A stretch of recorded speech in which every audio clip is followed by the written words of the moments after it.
ದುರೀಣನಾದ ಚೌಡವನನ್ನು ಶ್ರೇಷ್ಠ ಗುಣಗಳನ್ನು ನಷ್ಟಗೊಳಿಸಿ ದುಷ್ಟ ಗುಣಗಳನ್ನು ಪಟ್ಟು ಕೆಟ್ಟ ನುಡಿಗಳನ್ನು ನುಡಿದು ಕೆಟ್ಟು ಹೋಗುವುದು ಇಷ್ಟವಾಯಿತೇವೆ ಮಹಯ ಮೂಡೇ ಮುಟ್ಟೋದ ದಪ್ಪ ಏಕೋ ರಾಷ್ಟ್ರ ಮಾತಿನಂತೆ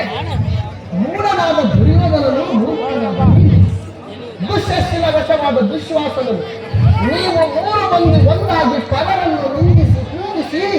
ಮುಕ್ತಪಡಿಸಿ ತೊಂದರೆ ಪಡಿಸಿದ್ರೆ ಸಾಕು.